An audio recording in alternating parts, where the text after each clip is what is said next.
नमस्कार दोस्तों, आप सभी लोगों का स्वागत है अपने YouTube चैनल एसएस एजुकेशन पर। चलिए शुरू करते हैं हिंदी का लेक्चर दूसरा। हमारा टॉपिक चल रहा था हिंदी वर्णमाला। लेक्चर दूसरे पे जाने से पहले हम लोग पहले बेसिक का जो पहला लेक्चर था हमारा उसको देख लेते हैं कि क्या क्या चीज़ें आई थी। पहले लेक्चर में हमने आप लोगों को बताया था कि ध्वनि क्या होती है। ध्वनि शब्दों की आधारशिला, मतलब ध्वनि शब्दों की नींव है जिसके बिना हम शब्द की कल्पना नहीं कर सकते। फिर आपने ये भी पढ़ा कि मूल ध्वनियाँ जिसको खंडित नहीं कर सकते, जिसको हम तोड़ नहीं सकते, जैसे क्या था आ, ई, का, वा, चा, ऐसे शब्द हैं जिनको हम तोड़ ना सकें। और सभी मूल ध्वनियाँ क्या होती हैं? वर्ण या अक्षर होती हैं। और हिंदी वर्णमाला में वर्णों का कितने का समूह है? कितने वर्ण होते हैं? 52 वर्ण होते हैं। कितने? 52 वर्णों का समूह है जिसको हम क्या बोलते हैं? वर्णमाला बोलते हैं। फिर आपने पढ़ा स्वर। स्वर में क्या पढ़ा आप लोगों ने? कि जिनका उच्चारण बिना किसी अवरोध के साथ हो। समझ पा रहे हैं? जिसमें कोई बाधा ना हो और ये सभी क्या होते हैं? स्वतंत्र होते हैं। फिर आप लोगों ने देखा कि ह्रस्व स्वर क्या होता है। ह्रस्व स्वर वो स्वर होते हैं जिनके उच्चारण में कम से कम समय लगे।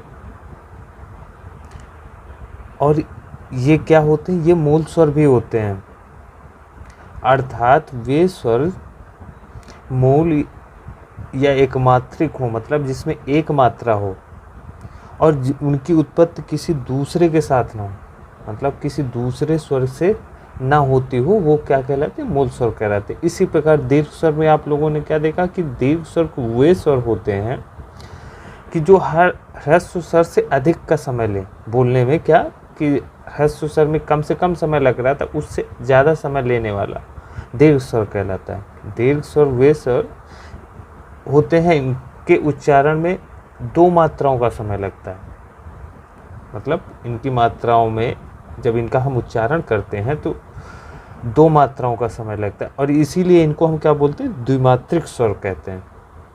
फिर आपने देखा प्लुत स्वर।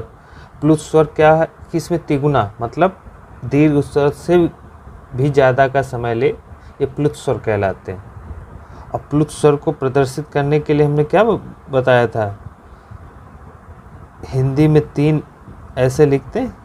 ये जो साइन है, ये जो चिन्ह है, ये प्लुत स्वर को निर्दिष्ट करता है। ठीक है। फिर आगत स्वर। आगत स्वर वो जो अंग्रेजी यूरोपीय भाषाओं से अनेक शब्दों का आगमन हो चुका है, वो आगत स्वर कहलाते हैं। इनको प्रदर्शित करने के लिए ऐसे ये उसका साइन होता है। लिखने का तरीका मतलब ये, जैसे डॉक्टर लिखा है, कॉपी लिखा है, ये जो चीज़ें हैं ना, ये क्या होती हैं? ये हमारी आगत स्वर होते हैं। अनुनासिक स्वर। अनुनासिक स्वर में क्या बताया था कि हमने जो नाक और मुंह दोनों से जिनका उच्चारण वो अनुनासिक स्वर कहलाते हैं, जैसे गांव, आंगन, दांत इत्यादि वगैरह। अनुस्वार। अनुस्वार स्वर जिसकी सिर्फ नाक से ध्वनि निकले और इसमें क्या एक चीज़ और है कि जो स्वर के बाद आने वाला व्यंजन है और जिसकी ध्वनि नाक से निकलती हो, वो क्या कहलाते हैं? अनुस्वार कहलाते हैं। जैसे अंगूर, अंगद, अंक, ये सारे क्या होते हैं? अनुस्वार होते हैं। केवल मुख से बोले जाने वाले सस्वर वर्णों को निरनुनासिक स्वर कहते हैं। मतलब क्या कहते हैं? मौखिक स्वर कहते हैं। जैसे इधर, उधर, आप, अपना, घर इत्यादि। विसर्ग। विसर्ग क्या होते हैं? विसर्ग का हमने बताया था, इनका उच्चारण हा के रूप में होता है। कैसे होता है? हा का। जैसे ये लिखा है कोई अतः, ये जो विसर्ग लगा है इसको हम जब पढ़ते हैं अतः, तो इसका उच्चारण किस में हुआ? हा में। समझ गए ना? आगे बढ़ते हैं। आगे अब हमारा जो शुरू होगा वो है अपना हिंदी के व्यंजन वर्ण। अब इसको देखो, व्यंजन वर्ण वे वर्ण हैं जिनका उच्चारण स्वरों की सहायता से होता है। किससे होता है? स्वरों की सहायता से होता है। प्रत्येक व्यंजन के उच्चारण में किसकी ध्वनि? आ की ध्वनि छिपी रहती है। कोई भी वर्ण लिखा है, जैसे का लिखा है, खा लिखा है, गा, सब में क्या है? आ का उच्चारण छिपा हुआ है। देखो जैसे, और इनका है आ के बिना व्यंजन का उच्चारण संभव नहीं है। जैसे का को जब तोड़ेंगे हम तो क्या लिखते हैं? का धन आ, खा। बोलने में ही आ रहा है कि आ रहा है। गा में बोलने में भी आ रहा है कि क्या? आ के आ प्रदर्शित हो रहा है।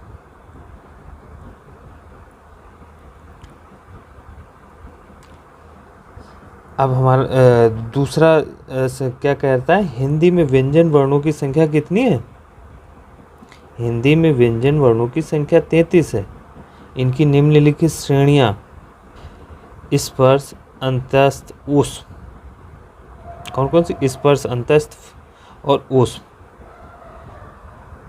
अब इन तीनों के बारे में पढ़ने से पहले हम इस तालिका पर थोड़ा सा ध्यान देते हैं। इस तालिका को देखते हैं।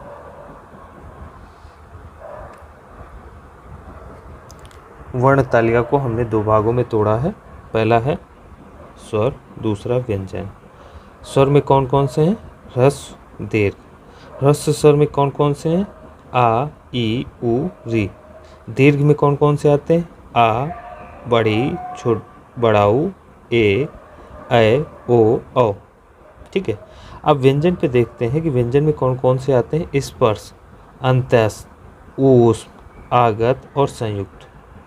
स्पर्श में देख लेते हैं कि स्पर्श में कौन कौन से आते हैं। का वर्ण से, का वर्ग से लेकर पा वर्ग तथा ये दोनों, ये सारे क्या होते हैं? स्पर्श व्यंजन होते हैं। अंतस्थ में या, राला, वा। उसमें सा, सौ, सा, हा, सा, सा, सा, हा। आगत जो, फ। क्या? जो, फ। मतलब आगत को पहचानने का तरीका सिर्फ यही कि यहाँ पे ये जो है ये बिंदी लगी होती है। संयुक्त, संयुक्त व्यंजन वे व्यंजन होते हैं जो दो से मिलकर बने होते हैं। किससे? दो व्यंजनों से मिलकर बने हों। देखो छ, त्र, ज्ञ, स्र। ठीक है, चलिए इसके आगे बढ़ते हैं। वर्ण तालिका देख लीजिए, आप लोग स्क्रीनशॉट भी ले सकते हैं। चलिए अब आगे बढ़ते हैं। अब नोट में क्या कहा गया है? हिंदी वर्णमाला में कितने? 33 मूल व्यंजन हैं। हिंदी वर्णमाला में 33 मूल व्यंजन है। इसके अतिरिक्त दो उच्छिप्त व्यंजन, दो अयोगवाह, 4 संयुक्ताक्षर व्यंजन। संयुक्ताक्षर यही हुए, कौन से? ये। और इनमें 11 मूल स्वरों को मिला देने से हिंदी वर्णमाला में कितने? 52 वर्ण हो जाते हैं। वो जो मैंने पहले थोड़ी देर पहले आप लोगों को बताया था कि मूलतः अपनी हिंदी वर्णमाला में कितने होते हैं? 52 होते हैं। तो वही बताया कि इनमें 11 मूल स्वरों को मिला देने से वर्णमाला में कुल कितने? 52 वर्ण हो जाते हैं। ठीक है, चलते हैं आगे। अब पढ़ते हैं हम क्या? स्पर्श व्यंजन। स्पर्श व्यंजन क्या, कौन से व्यंजन होते हैं? स्पर्श व्यंजन वे हैं, ये कंठ, ताल, मूर्धा और ओष्ठ स्थानों से स्पर्श से मतलब ये कंठ, ताल, मूर्धा और ओष्ठ स्थानों के स्पर्श से बोले जाते हैं। इन्हें वर्गीय व्यंजन भी कहते हैं। क्या कहते हैं? वर्गीय व्यंजन भी कहते हैं। आगे देखते हैं का वर्ग। अब इसको समझना थोड़ा सा। का वर्ग में ये सारे किससे बोले जाते हैं? कंठ से। कंठ से अगर आप बोल के देखो तो का अंदर से आवाज आई, खा, गा, घा, अंगा, ये सारे कहाँ से? कंठ से आवाज आ रही। चा वर्ग। चा वर्ग कहाँ से? तालू से। चा, छा, जा, झा, इया। तालु मतलब जीभ के निचले वाला हिस्सा, वहाँ से चा। टा वर्ग में कौन से? टा, ठा, डा, ढा, आड़ा, ये मूर्धा टा। मतलब जीभ जब ऊपरी वाली सतह से टच हो तब वो जो शब्द निकले वो क्या होते? मूर्धा। ता वर्ग ता, था, दा, धा, ना, ये कहाँ से? दंत से। ता मतलब दांतों के स्पर्श से जो वर्ग निकले वो दंत तो वाले होते हैं। कौन से? ता वर्ग वाले ये कहाँ से निकलते हैं? दंत से। पा वर्ग में पा, फा, बा, भा, मा, ये सारे ओष्ठ से। पा मतलब ओंठों के आपसी स्पर्श होने से ये सारे शब्दों का उद्गम होता है। स्पर्श व्यंजन 25, दो क्षिप्त व्यंजनों को मिला देने से टोटल कितने हो गए? 27 क्या होते? स्पर्श व्यंजन होते हैं। ठीक है, चलते हैं आगे। अब इसको देख लेते हैं अंतस्थ व्यंजन कौन से व्यंजन होते हैं। अंतस्थ व्यंजन, इनका उच्चारण समझना, इनका उच्चारण जीभ, ताल, दांत और होठों के परस्पर हटाने से होता है, किंतु कहीं भी पूर्ण स्पर्श नहीं होता। जैसे या, रा, लावा, या, रा, लावा, पूर्णतः इनका स्पर्श नहीं होता है और इनका मतलब ना के बराबर ही प्रयोग होता है, ये कह सकते हैं हम। जैसे इसकी परिभाषा में ही लिखा है कि इनका उच्चारण जीभ, तालु, दांत और होठों के परस्पर हटाने से, मतलब इनको हटाने से इन शब्दों का उद्गम होता है। आप इन चारों को बोल के देखिए तो आपको कुछ समझ में आएगा कि इनका ना के बराबर यूज हो रहा है। या, रा, लावा, ये अपने आप मुख से बाहर निकल रहे हैं, इसीलिए इनको क्या कहते हैं? अर्धस्वर भी कहा जाता है। क्या कहा जाता है? अर्धस्वर भी कहा जाता है। आगे देख लेते हैं ऊष्म व्यंजन। ऊष्म व्यंजन वे व्यंजन होते हैं जिनका उच्चारण एक प्रकार की रगड़ या घर्षण से उत्पन्न ऊष्म वायु से, मतलब इन शब्दों का उद्गम, इन शब्दों का उच्चारण किसी रगड़ या घर्षण के साथ जो उत्पन्न हो वो क्या होते हैं? ऊष्म व्यंजन। इसीलिए इनको क्या बोला गया? इनको संघर्षी व्यंजन भी कहा जाता है, क्योंकि ये रगड़ और घर्षण से ही जो ऊष्म वायु के द्वारा जो निकलते हैं शब्द वो क्या कहलाते हैं? ऊष्म व्यंजन कहलाते हैं, कि इसमें मतलब ऊष्मा का प्रभाव। वो कौन कौन से हैं? सा, सा, हा, ये जो चार हैं ये कौन से होते हैं? ऊष्म व्यंजन कहलाते हैं। ठीक है, अल्प प्राण पे देखते हैं। अल्प प्राण कौन से होते हैं? इनके उच्चारण में फेफड़ों से, किससे? फेफड़ों से निकलने वाली वायु की मात्रा कम हो, मतलब जिसको बोलने में हमें ज़्यादा सांस की ज़रूरत, ज़्यादा हवा की ज़रूरत ना पड़े। समझ पा रहे? इसमें प्रत्येक वर्ग का प्रथम, तृतीय, पंचम वर्ण तथा या, रा, लावा, ये चारों क्या हो बताया था आपको थोड़ी देर पहले, क्या होते हैं? अंतस्थ होते हैं, आते हैं, मतलब ये 4 के साथ साथ प्रत्येक वर्ग, वर्ग में कौन सा बताया, जैसे का वर्ग था,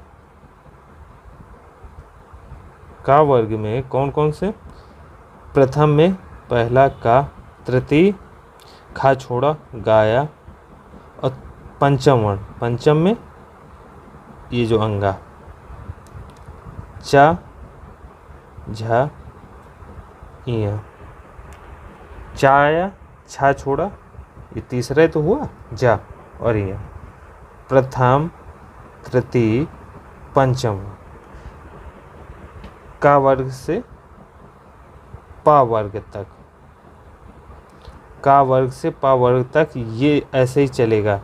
प्रथम तृतीय और पंचम ये सारे और ये 4 को मिला देने से वो जो सारे वर्ण होते हैं उनका क्या हम कहते हैं, अल्प प्राण कहते हैं। समझ गए?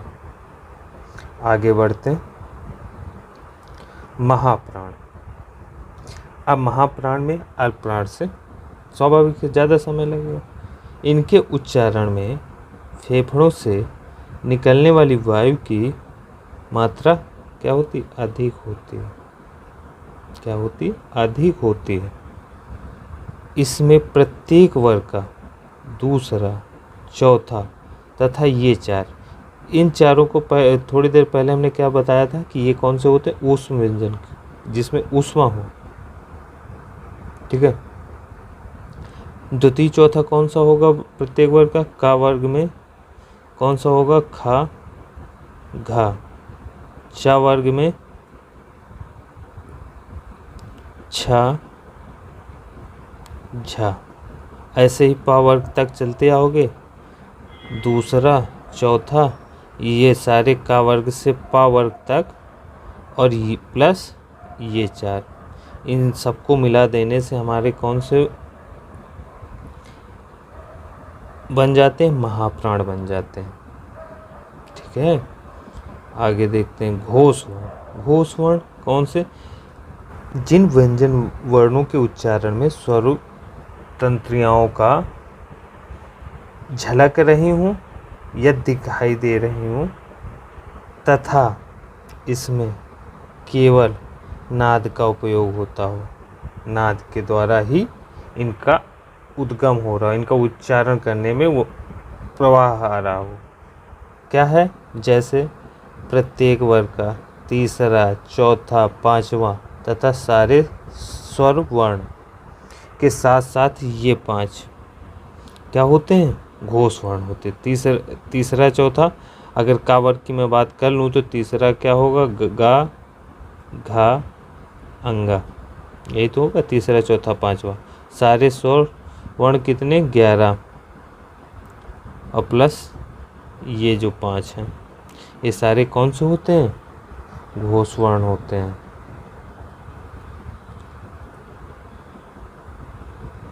अघोष की मैं बात कर लेता हूँ। अघोष वर्ण कौन से वर्ण होते हैं, जिन व्यंजन वर्णों के उच्चारण में स्वर तंत्रियाँ झंकृत नहीं हो, बोलने में उनका प्रवाह ना आ रहा हो, तो वो क्या होते हैं, अघोष वर्ण होते, तथा इसमें केवल श्वास का उपयोग होता है। मतलब श्वास, यही समझो कि श्वास के द्वारा ही इन शब्दों का उद्गम हो रहा हो। जैसे प्रत्येक वर्ग का पहला का, दूसरा वर्ण ख तथा ये 3। अब पहला मैंने का वर्ग में बोला, अगर का बोल दिया तो का में कहाँ श्वास का ही तो प्रयोग हो रहा है। दूसरा वर्ण क्या है, खा, वजह से मैंने काय वर्ग में बोल दिया तो खा, तो इसमें क्या है, श्वास के माध्यम से ही तो बोला जा रहा। प्लस ये जो 3 हैं, ये प्रत्येक वर्ग के ये दोनों वर्ण के साथ साथ ये तीनों को मिला देने से वो सारे हमारे क्या हो जाते हैं, अघोष वर्ण हो जाते हैं। ठीक है। इसका आगे मैं विस्तृत एक चार्ट दे दूंगा, जिससे आप समझ सकते हैं कि अभी भूलने में दिक्कत हो तो आगे आपको एक चार्ट मिल जाएगा, जिसका आप स्क्रीनशॉट ले लेना। पंचमाक्षर, ये आपको नहीं देखने को मिलता है कि क्या है क्या नहीं। इसको हम लोग देख लेते हैं क्या है। हिंदी में अनुनासिक वर्णों की संख्या 5 है। हिंदी में अनुनासिक वर्णों की संख्या 5 है और इन्हीं अनुनासिक वर्णों को हम क्या कहते हैं, पंचमाक्षर कहते हैं। अनुनासिक वर्ण कौन कौन से हैं, अंगा, इया, आड़ा, ना, मा। ये जो 5 हैं यही तो पंचमाक्षर कहलाते हैं। अनुनासिक वर्णों को ही हम क्या बोलते हैं, पंचमाक्षर। ठीक है, आगे देख ले, आगे चलते हैं क्या है आगे। संयुक्त व्यंजन का स्वतंत्र रूप से प्रयोग कैसे होता है। ठीक है, पहला पॉइंट क्या है, संयुक्त व्यंजन शब्द का अर्थ है, संयुक्त व्यंजन शब्द का अर्थ है जहाँ दो या दो से अधिक व्यंजनों का संयोग हो रहा हो, मतलब योग हो रहा हो। जैसे ये छा का से सा से मिलकर बन रहा है, इन दोनों को आपस में जोड़ने से क्या बन रहा है, छा। त्रा, ता और रा को आपस में जोड़ने से त्रा बन रहा है। वैसे ज्ञा, इया और जा को जोड़ने से जो हमारा शब्द बने, क्या बन रहा है, क्या ही तो बन रहा है, स्रा। सा और रा को जोड़ने से जो बन रहा है, जो शब्द बने, जो व्यंजन बने, वो क्या होते हैं, संयुक्त व्यंजन। और हाँ, संयुक्त व्यंजनों को व्यंजन गुच्छ भी कहते हैं, मतलब ये गुच्छों के साथ आते हैं। गुच्छ का मतलब गुच्छा ही समझना, किसका, व्यंजनों का गुच्छा। ये भी व्यंजन, ये भी व्यंजन, ये दोनों आपस में जुड़े तो ये क्या बोल दिया गया है, इसको गुच्छ बोल दिया गया, गुच्छ, गुच्छा। कि दो व्यंजनों को आपस में जोड़ने से जो शब्द बने वो संयुक्त व्यंजन, इसीलिए क्या बोला गया है कि संयुक्त व्यंजनों को व्यंजन गुच्छ भी कहा जाता है।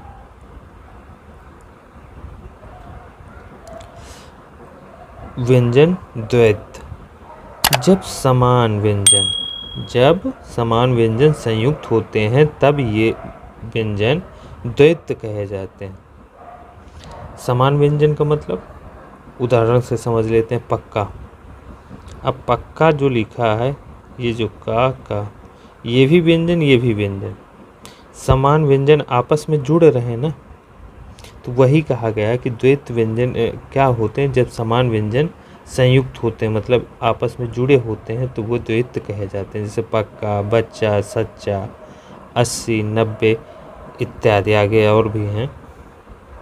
90 बा पे बा जुड़ रहा, दोनों एक ही तो हैं।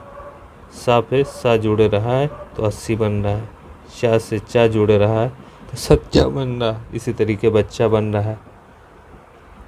ठीक है, अब इसका विशेष तथ्य देख लेते हैं। विशेष तथ्य में क्या बोला गया कि हिंदी में दो महाप्राण व्यंजन, हिंदी में दो महाप्राण व्यंजन कभी द्वैत होकर नहीं आते। पहला व्यंजन हमेशा अल्पप्राण ही होगा, हमेशा यूनिवर्सल। जैसे अच्छा, अच्छा में देखो चा, छा, मतलब दो महाप्राण व्यंजन आपस में एक साथ नहीं आ सकते, मतलब संयुक्त रूप में नहीं आ सकते। एक अल्पप्राण होगा तो दूसरा महाप्राण होगा। ठीक है, जैसे बुद्धो, एक अल्पप्राण एक महाप्राण।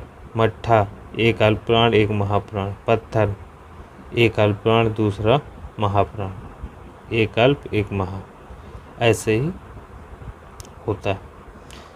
तो इसीलिए विशेष तथ्य में क्या बोला गया कि हिंदी में दो महाप्राण व्यंजन कभी द्वैत होकर नहीं आते, पहला व्यंजन हमेशा अल्पप्राण ही होगा। उदाहरण में बताया गया है अच्छा, बुद्धू, मट्ठा, पत्थर, मक्खी आदि। ठीक है, आज की क्लास हमारी यहीं पे समाप्त होती है। अगली क्लास में हम इस टॉपिक को ख़त्म कर देंगे और उसी लास्ट वो हमारी इस चैप्टर की लास्ट क्लास होगी और उसमें हम इस पूरे चैप्टर की समरी कराएंगे क्वेश्चन आंसर के साथ। ठीक है, तब तक के लिए धन्यवाद। मिलते हैं अगली क्लास पे। तब तक के लिए नमस्कार।